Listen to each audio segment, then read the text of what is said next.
Hi, you are listening to the Conflict and Development in Africa podcast.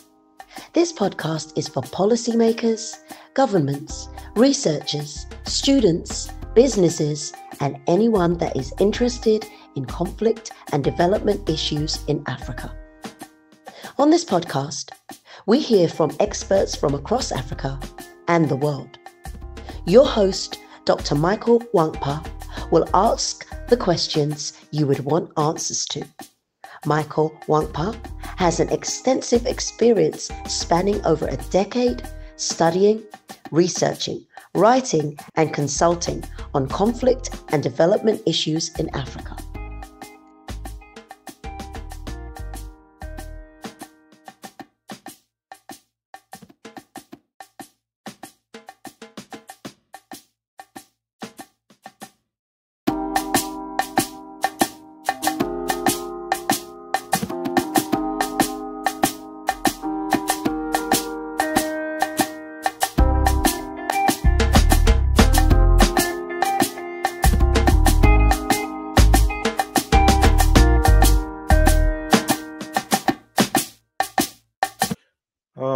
Hello and welcome to another episode of the Conflict and Development in Africa podcast.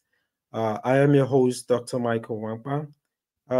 Today we're going to be exploring an important topic, the COP28 agreement and how that benefits the climate narrative in Africa. Today I am joined by a special guest, Her Excellency Chizoba Charity Nzeakor.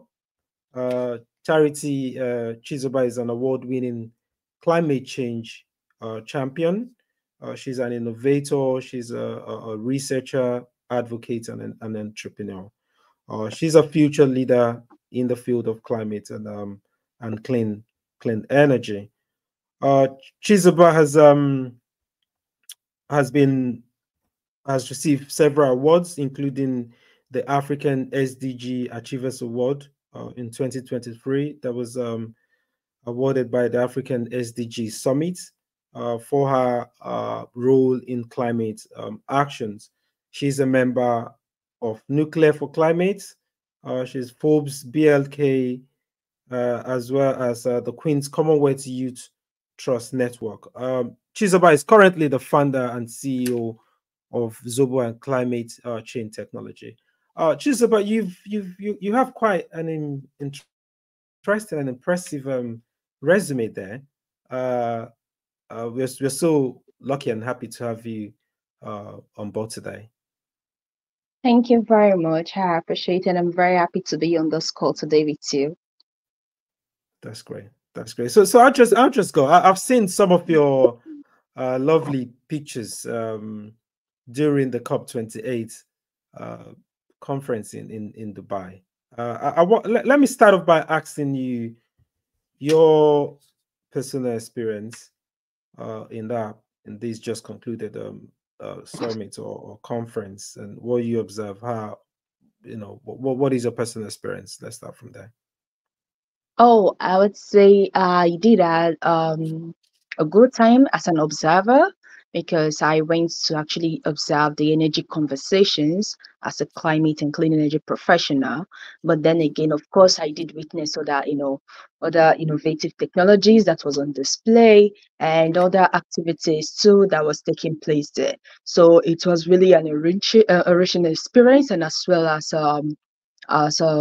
insightful, and we could say, okay, I believe that for now, my hopes are that the agreements that we reached at COP28 will come into fulfillment in nearest times, and it wouldn't be like it wouldn't be like what we have seen in previous years, as like just a talk without doing conference.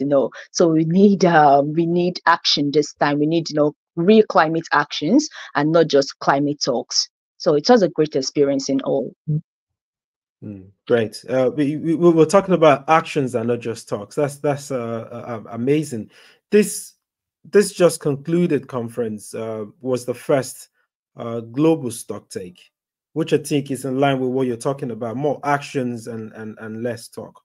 Do you have a feeling that this is a game changer compared to previous conferences in terms of like the Yeah, other previous conferences has actually, like in COP27, we saw we witnessed the loss and damage funds, and yeah, this one, the global stock take, of course, yeah, this is a great milestone, I would say, and more than the stock take, I would say we want credible actions to be implemented. And this is coming from the fact that, after the launch of the loss and damage fund at COP27, we had an empty pause, all through until now. So now we're looking at not just, this saying we're going to fund these, we are donating these, or we are pledging this and that.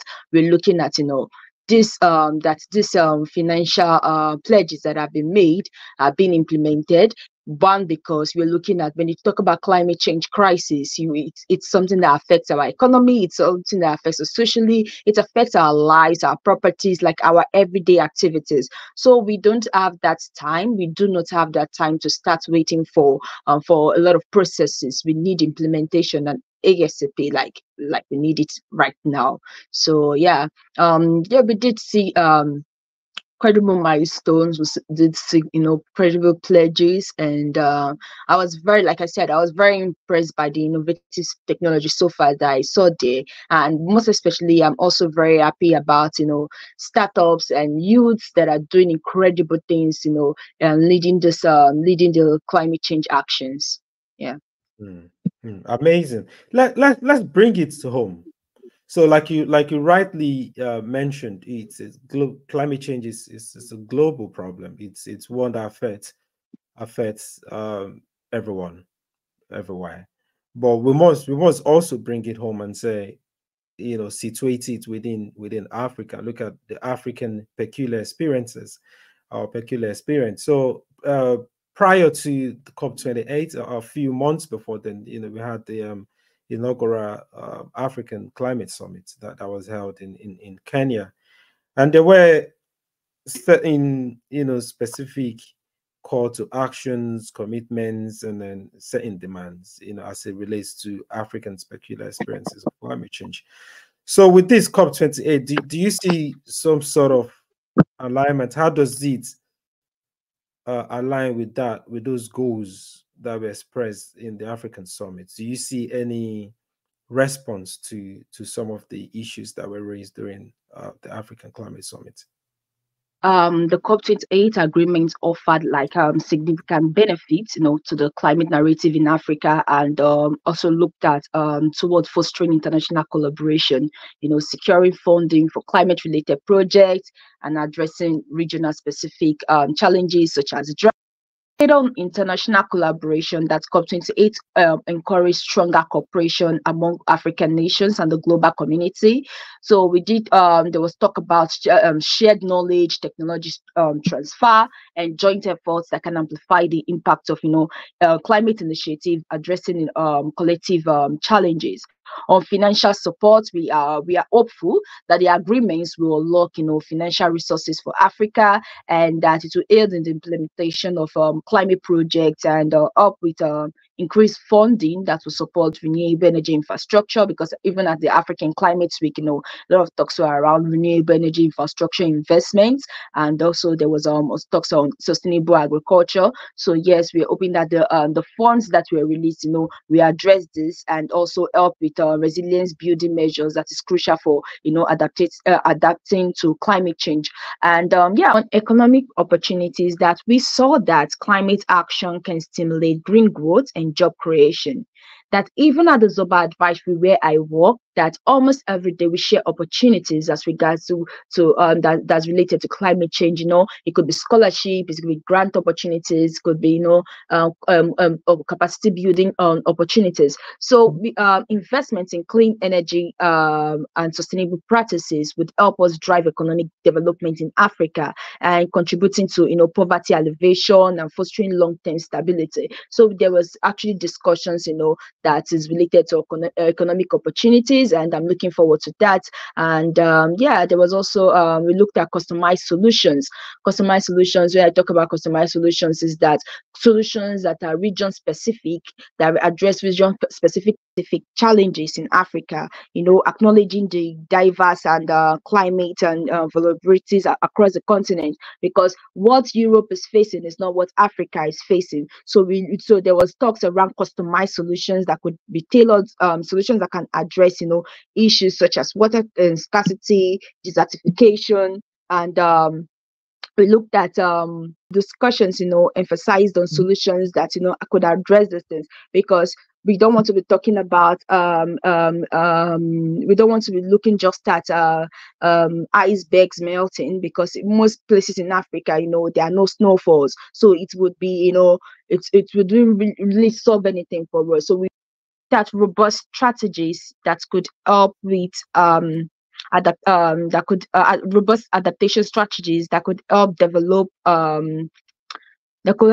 solutions in Africa, considering the historical climate data and projections. And we looked at ways that this can assist African nations in preparing for and mitigating the impacts of extreme weather events, that will help in safeguarding of communities and ecosystems. So yeah, on that I was saying that we looked at robust strategies that could help with adaptation, and considering the historical climate data and projections, that it could robust strategies that could help African nations in preparing for and mitigating the impacts of extreme weather events, and help us safeguard our communities and ecosystems. So we also looked at technological transfer, because the agreement is that like we had there were discussions around agreements that could help us facilitate the transfer of climate resilient technologies to African nations, and that could help us assess advanced tools for clean energy. And if you look at the African Climate Change Summit, there were discussions around clean energy investments, like I mentioned before. And so we also looked at efficient agriculture and sustainable water management that can enhance the continent adaptation strategies. There were robust discussions around adaptation strategies that could help develop and considering historical climate data and projections that would help assist African nations in preparing for and in preparing mitigation measures that like for extreme weather events, and help us with safeguarding communities and ecosystems. I was saying a lot of times discussions that have been carried out as regards to us shutting down the fossil fuel. Oh, you mentioned the fossil fuel. There's something I want to ask now. In terms of like what Africa needs, coming back to that customized solution and transiting into clean energy and also all of that stuff.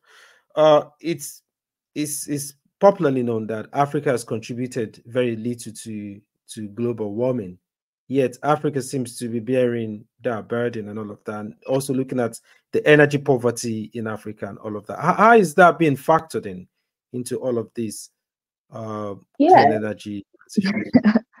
Yeah, a lot of talks around, Africa has contributed little and we bear the brunt of the climate change crisis. And that's more of the reason why we were pushing for the loss and damage funds, that, that will help us with our biodiversity, that will help us with the lives and property that's been lost here. And then, yeah, again, I did mention that a lot of people feel like, okay, shutting down our oil and gas business, given that we're a developing nation, will put us further into debt. And we're looking at we're looking at something that would not put us further into debt, but still again there's still need for us to take climate actions as well. So and we just because I've read a lot of articles, I've seen a lot of news, I feel a lot of countries pledges that they made. The sad thing is that a lot of times people come to these COPs, they say they would do this and they will do that, and they go back to their country and do what is best for them.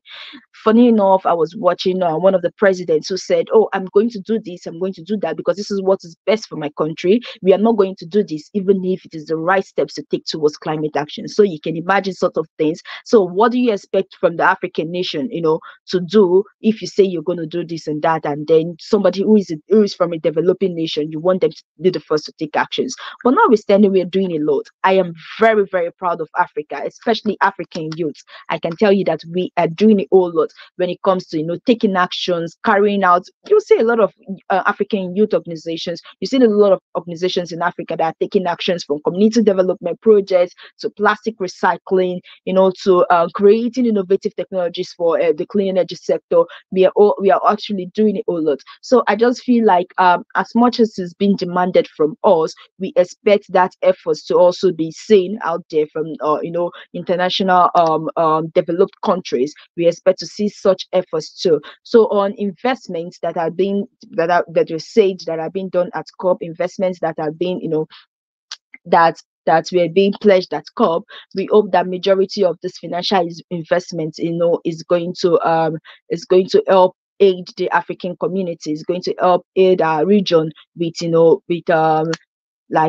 investment. We want to see investments in clean energy solutions. We want, like that was said at the African Climate Summit, there were talks around clean investments in clean energy solutions. So we are hoping that the pledges that are being made, are being channeled to that. Not just us. It's not just us. We are not the only ones that are passing through these issues, but we hope that our conditions, our issues are being given consigns, because we are tired of migrating. We are tired of becoming refugees in other nations. We are tired of, like water scarcity, drought, experiencing all those things. We're tired of leaving our homes, our families, our businesses. We're tired of loss and properties. So we are hoping that a lot of these funds that are being pledged, will come to the African continent and help us build adaptation strategies that will help us with our mitigation efforts, towards the net zero target. So we hope to see all of those things soon.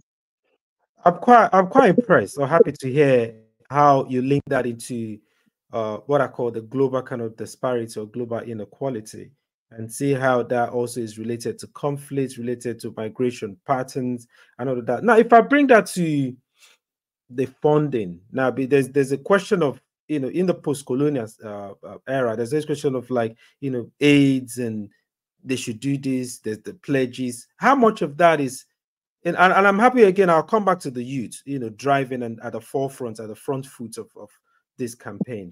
How much of that is Africa taking ownership for? I've seen that the African Union, how much of that are they taking ownership for and taking agency and being at the forefront of driving this change, and also what it takes to negotiate this kind of change that we're campaigning for? I don't want to be biased, but I would say that Africa is actually doing a whole lot. Not even. Let me not even go to the top of say okay, the African Union or all of those things. I would answer this question with a story, and then I come back to answer it fully. Now, when I went to Germany, when I arrived Germany, and as our plane was coming down, I was just looking down, and I was hoping to see solar panels on all of the roofs, right? All of the roofs in Germany. Why? In Nigeria, I worked with a German company, and I've worked with several German, German contractors or businesses or organizations that comes to Nigeria to, carry out clean energy that comes to implement clean energy projects. So I was hoping that, when I get to this place, I'm going to see that a lot of people, are installing solar power in the roof. Funny enough, why I went there was to, we went for something around building an innovative technology solutions. But when we were carrying out our survey, I found out that a lot of people do not want to modify their houses, and install these clean energy solutions. So, but when you come to Africa, the only thing that have stand as a barrier for us to implement anything is funding and finance. Funding and finance is the only thing. But when you talk about taking strategic measures, is it about building our capacity? We are there. Is it about campaigning? Is it about volunteering? Is it about contributing our knowledge? Is it about representing ourselves in panels and going out there to to vocal out our pains? Is it about trying to create the little, whatever it is, just to survive this climate change crisis? Africa is actually doing a lot, from the grassroots to the top. Africa is doing a lot. So now, majority of the things that we are crying for is this adaptation funds, is this loss and damage funds, is this finance that we are still begging the international community. You cause this. You need to support us, given that we are a developing nation, right? Majority of us are just, what we do is for us to feed ourselves. So majority of the issues we are facing now, we can't even, we can't even combat it. We can't even build proper infrastructures for it because there is not enough finance.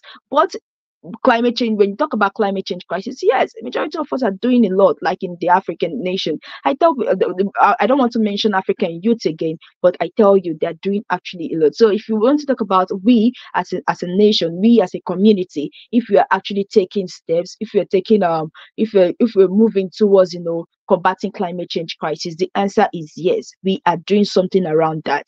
But the barriers that I keep on saying today is financial barriers. That's what I'm saying today. Yeah, thank you. Okay, what are the things that was raised? Thanks for that question. What are the things that was raised in the African summit? It was a solution. One of the solutions to addressing that funding and finance was a carbon credit, where those that have contributed the most, like the foreign countries or these developers that have contributed the most to climate change, should pay credit. But they're also critic of that carbon credit. How do you address these two sides, looking at how that can also encourage more more people to contribute to that, and say, okay, it's just pay for contributing to that. As if you can pay, then you can contribute. Well, how do you see that as a good deterrent to, or do you see that as another dead wood? I actually see that as a good deterrent. Yeah, I did work on few carbon credit projects, and I actually see that as a good deterrent. Also, for some people, we also preached, or we. Yes, but to add to that, we were talking about the carbon credits. I don't know if I got that question right. I want to talk about the carbon tax. So I don't know if that's the same thing or slightly different, where people have to pay a tax for their contribution to global warming. But you were Yes. talking about the positive. Yeah, go on. Okay. I said on that, right? Yes, it's something I saw as a good deterrent, right? And it's something that the government also have to come into play, and something you could, for them to implement and say, okay, this is what this company, or this is what this company, according to their carbon emissions, this is their tax that they need to pay, and this is carbon tax that is needed to be paid. So and yeah, there's some fights, there's some conflicts around that. And also for some companies, they're not comfortable with that, especially private organizations. So we also looked at other measures that they could actually support initiatives. There are so many other CSR projects that you could look into as an organization and say, okay, we might not want to do anything around carbon credits and carbon tax and all of those things, but we might want to do something around implementing, because I see a lot of foundations these days in Africa, a lot of foundations from oil and gas companies, especially a lot of foundations from banks and all of those things. But not many people are doing, not many people want to buy in that carbon tax. And for me, if you ask me, I also see manipulation around that. So and I can't say I have so much knowledge around carbon credits or carbon tax, but for the little work I have done around that, I would say that I also see some manipulations around it as well. So yeah, it has to be a government thing, a government project, in the sense that it's something that the government have to put into law or implement, and say, okay, we are going to tax you by the emissions, and we are going to do this and create. So it's something that I would just say it's for yeah, it's still okay. I see it as a good deterrent. I see it as a good deterrent. Yeah, and But when it comes to Africa, right, I don't think I don't think, or when it comes to Nigeria, let me not say Africa. When it comes to Nigeria, I don't think it's something that has been. There was discussions around that, carbon credit, carbon tax. There were so many discussions around that, but I don't think it's the carbon tax part that I've seen that has been implemented. I would rather say something around carbon credits that are being implemented, because I have someone who is planting 100,000 coconut trees, and it's actually, related to carbon credits and all. But when it comes to carbon tax, I don't think it's something that I've seen in the. I would say it's something that has been said, but it's not something that has been implemented. That's what I would say. Okay, brilliant.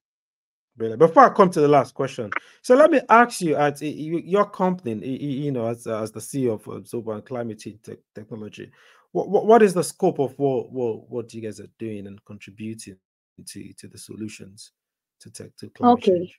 Okay. Yeah, we started off as a youth organizations that was very focused on policies. And when we started based on we started through an hackathon, and the hackathon was called Nigerian Policy Hackathon, where we were asked to design solutions that could help us move beyond fossil fuels, right, and that will help us with improving our economy. And I looked at the pledges that was made at COP26, which the former President Buhari, said something around, implementing a whole lot of things, and nothing of those things were being implemented. So I said, okay, fine, we are going to call on the president, and also we are going to make further recommendations, further policy recommendations, because the legislators were going to be there at the hackathon. So we are going to make further recommendations and say, this is what we want. We want investments in capacity building that could help researchers, that could help our students, to carry out further research around climate change related issues. We want companies to be taxed. We even mentioned something around carbon, credits and carbon tax. So we mentioned that. So we talked about a lot of things around carbon sequestration as well. So we did make our own recommendations, and at the end of the day, yes, we did win. We did win that hackathon. But it's not just about winning. We kept on looking at the fact that those things that we recommended, and those things that we said that COP26 will be implemented. And good thing was that as of February 2023, the Nigerian Climate Change Council and everything that was, said during all of those times, we saw that it came, the fire, it was established, and some of the things that were being said, had come into fruition. So it was really something that made us really happy. But apart from that, we do policy, we do research, we do capacity building, we do community development projects, and we work with several youth organizations. We work with several other organizations across the world, in carrying out these things. It could be campaigns, it could be community development projects, it could be capacity building, depending on what each organization wants to work with us on.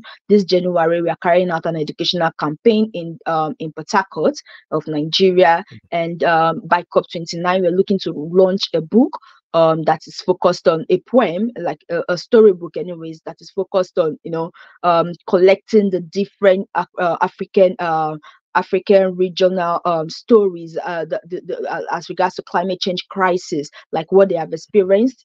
Let's say for Niger Delta, we are expecting stories around oil spill. For people in Kenya, we are expecting stories around, droughts and all of those things. So yeah, we're looking forward to that. So these are some of the things that we do at the Chizoba Advisory. We have a virtual hub, where we share a lot of opportunities as regards to scholarship, grants, opportunities in regards to capacity building, help people to build their capacity in the course of, trying to take climate change actions. So these are some of the things that we do. Yeah, that's amazing. That's an awe-inspiring project that you're doing there. Now, if we're speaking lastly, if you look at the solutions to these issues, and one of those solutions that you've mentioned that you've also demonstrated through your organization is like the youth. The youth that Africa has the largest youth force and teeming youth population. Now, in addition to that, what do you see lastly to see? How do you see the future of climate change in Africa and the solutions? How do you see it? What do you see? What can you predict if you look into the future?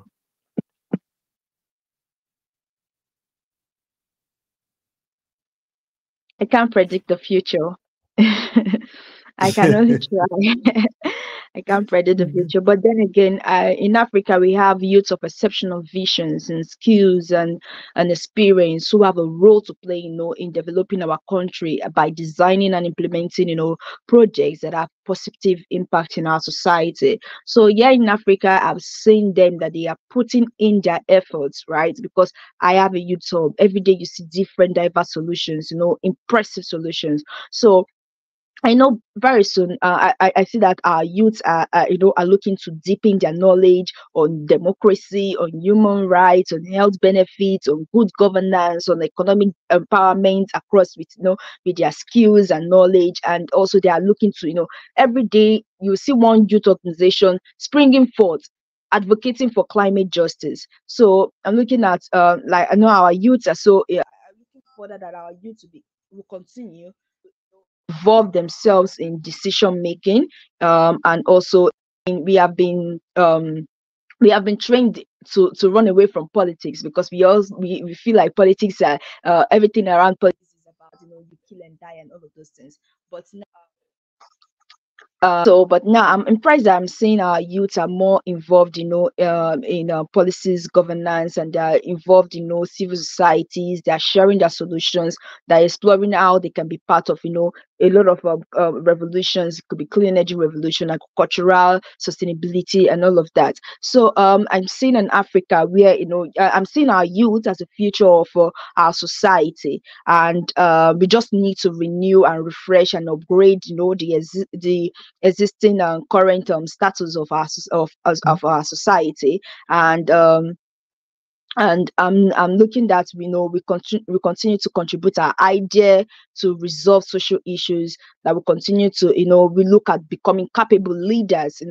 not sometimes we criticize our leaders, and when we are given the opportunity to get to get to that when we get to that point, we become like the leaders. But I'm hoping that we become capable, get a financial opportunity, then we will not be able to create the solution that we want to create. So I'm looking at our youth, drafting policies, credible energy governance, and implementation of various sustainable solutions for the growth and the future Africa we are looking for. Yeah, thank you. Wow, amazing! Thank you, Chizoba. This has been an amazing insight. Regardless of the uh, challenges we have with the technology, you've mentioned very critical points, and the take home is how the youth in Africa are waking up and taking charge of their future and getting involved in these crucial and critical issues. We really, really appreciate your time. We thank you for joining us and sharing your knowledge and experience with us. And uh, we hope that our listeners will benefit immensely from and your youth yourself as well, and being at the forefront and passionate about this subject. So we really, really appreciate your coming in today. Thank you very much. Thank you so much. Thank you for hosting me. You're welcome.